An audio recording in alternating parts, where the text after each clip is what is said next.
basically, this goes back to secondary school. I didn't really know what I wanted to do after secondary school, so I decided I'm gonna go for English and Latin because those are probably the topics that I would get the highest grades in. So I did that, and then when I was to study, I was like, I don't know what I'm gonna study really. Had some discussions. Economics seemed like a good choice, so I picked economics. But having English and Latin as the sort of key topics doesn't really necessarily give you the best skills for, I mean, mathematical proofs and stuff. That was a bit tricky to me. But the applied statistics, that's where it all sort of came together and made sense. And interestingly, quite a few of the mathematically very skilled students that I had, or fellow students, they weren't too much into the descriptive statistics. So that's where I ended up studying economics, and then thinking, okay, what am I going to do? And then I somehow, from a student's job, got in contact with a SAS consultant. So he said, well, you're going to be a SAS consultant. And I was like, yeah, well, I can do SAS consulting. So I learned that. I had of course, some training with SAS, and had 3 years in the financial sector. Wanted to try out something new. Saw a position with a statistical programmer at Novo Nordisk, actually, and thought, well, that looks like I'm gonna give it a go. That's statistical programming, sounds like statistics. I want to go back to what I studied at university. So it wasn't a dream come true or anything. It was basically just wanting to go back to looking at data. That's what sort of, I guess that's the title or the headline, if you could put it that way. That's why I ended up in statistical programming, basically.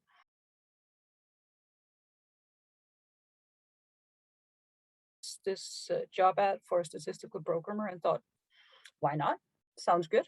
Sounds a bit like some of the fun part of my topics when studying. So I applied with Novo Nordisk, and I've actually been there for 12 and a half years, I think. Yeah, almost couple wedding anniversary. Starting out as a study programmer, then because I wanted to explore, I went into epidemiology and outcome studies, had some great fun looking at growth hormone data and being part of investigator meetings within the outcome studies. Then did some clinical data warehouse development, because that was sort of in the pre-CDISC era. I go back many years. Did some development there, came out on our first clinical project at Novo Nordisk that sort of was to use the clinical data warehouse. So I was a good fit for somebody that knew the system and understood the data as well. Then moved on and become an international lead programmer, and had my own smaller, but still clinical project. And then eventually went to the anchor function and supported the business line of business programmers. Came to Lundbeck, did some more project management there. I mean, you can say that the international lead programmer role is very much project management, and I wanted to do more of that because I liked the stakeholder management and the structure and understanding the project. So I went to Lundbeck, had sort of a project management role, got a team leader position just for a small standards team, and then ended up taking over the responsibility as a manager for the statistical programming team, or statistical programming department, and was there for like 3 years, and then saw an opportunity here with Leo Pharma, where I'm currently working. I've been for 1.5 years now. It was a senior manager position for one of our 2 statistical programming teams, and a great opportunity to try out a different organization, and well, yeah, somewhat a bit larger, with a lot of interaction across the organization as well. So moving down the manager's track, you could say.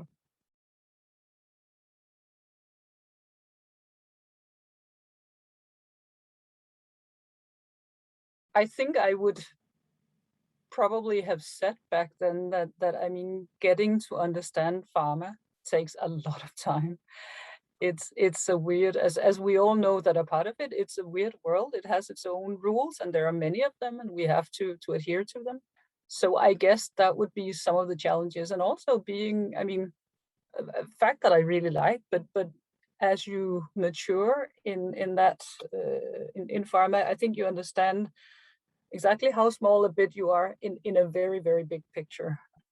And I think that's some of the things that dawn on you fairly long down the lane. I mean, it's not something that you think of every day, but sometimes when you've been around for a while, you start thinking, okay, we're a lot of people working on this submission package, or I don't know, collaborating around these CDISC standards.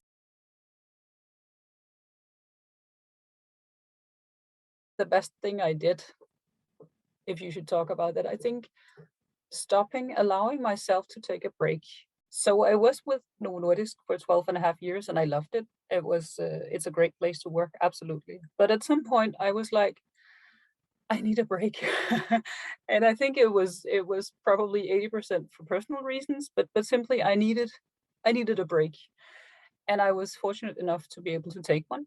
So I resigned, not knowing what I was supposed to do. I didn't have any plans. People started saying, well, are you going to open a toy shop down the lane, or what are your plans? And I said, well, I don't know. I just need a break. So I took one and had 3 months where I basically did nothing professional. Having that pause and trying out something differently in a different setting, because it's also, that's at least one of my reflections, that it's when you move that you realize what you've learned.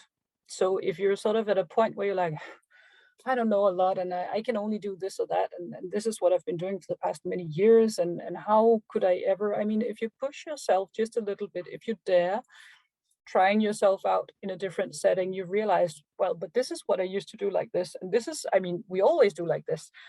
And that's when you sort of start reflecting on, okay, I actually learned a lot. So sometimes trying yourself out in a new scenery, change of scenery, can be very good.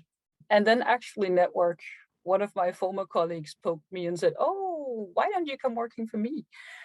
And I was like, but I'm not looking for a job. No, but it's not until a month's time or two. Or and I was like, maybe. So I had a discussion with my former colleague and ended up transferring to Lundbeck, and took on a project programmer's or project manager's role there. And I think when I took my break, when I said I just need to stop now, I had no sort of career intention with that. That was basically just me needing a break. But in hindsight, I can see that I mean, I decided to step down the ladder, a few steps actually, and my salary went down, and but I just wanted to do something differently. I couldn't just go on the way I had done. And I think, had I not done that like 4 or 5 years ago, I'm not sure I'd been sitting here now with a senior manager position, to be honest. Could be, you never know, but I don't think so. So I think that, I mean, that break back then, that wasn't really a career, not any informed career decision at all. It actually turned out to be sort of a stepstone for something different, which is really nice and has given me some great opportunities. Absolutely.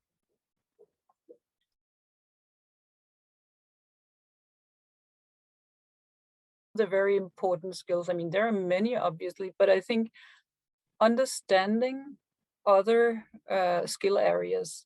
So trying to sort of constantly build that great big jigsaw, adding little bits and pieces to, this is my role in the organization, but this is what data management does, or medical writing, or whoever. And this is how my company interacts with other companies and with authorities. And so I mean, looking at that network again, you could say, I think that's key, that you try and understand, how do I fit in this very big picture.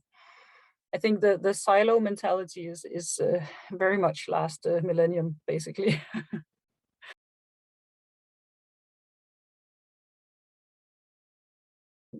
I mean, really trying to understand your colleague or your stakeholder is super important to me. So, and trying to understand, what is it that frustrates people. Maybe it's not about the little mistake that I made, but maybe it's because the authorities are actually really annoying when we make mistakes, or whatever it is. So trying to understand where people come from.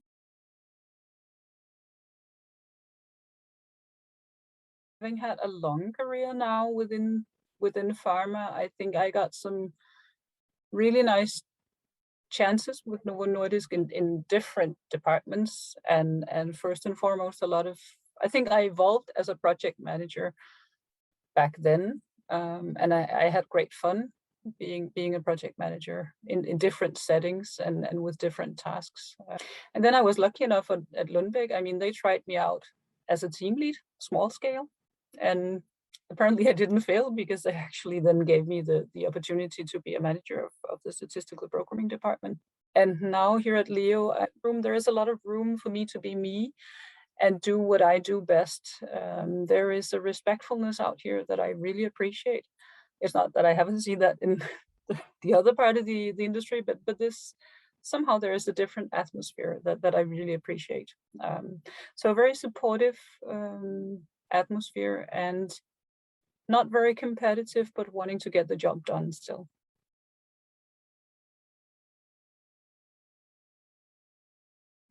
It very much comes down to, at least for me as a person, to be me. And that's what works best. I don't work very well putting on a cap saying, I am now a manager. It's very much down to being me and to being respectful towards people. Of course, I would do that in any role, but still the authenticity, I think, is super important. And that's what I find for myself personally works best too. I mean, that's a need I have, or an ask I have from my manager, that I need him or her to be authentic as well. And if you take on a management role, and that can be formal or informal, but still you need to be authentic in what you do. Otherwise it doesn't work.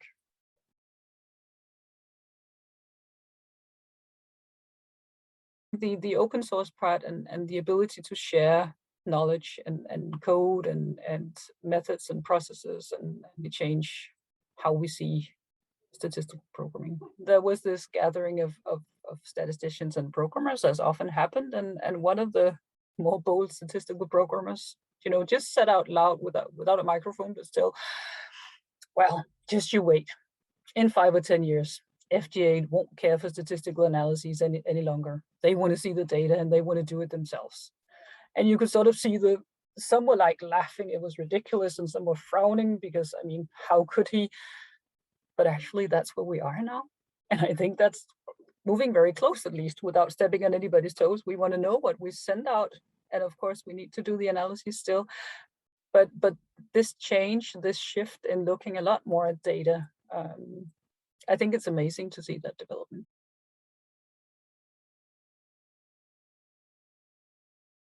First of all, be open about what you wish for. It's super important to have your manager on board, at least if you want to develop within your organization naturally. I think that's one of the things that I maybe wasn't, but I also wasn't clear back then in what I wanted. So if you have wishes, express them. That's a very basic advice. Get it into a development plan if you can. And if you want to go for management, think about project management at first. It's typically easier to manage small projects. And I think one personal experience from my side is that sometimes it's even harder being a project manager than a manager, because if you're a project manager, you don't have any stars on your shoulders to boss around with people. You just have to ask and beg and bribe whatever you can do. But I mean, you get a lot of very valuable experience being a project manager that you can bring with you into your management career, if that's the road you wanna try out. So those would be my best advices. Be yourself, ask for it, and try out project management. Think project management in whatever you do, because that is a great preparation.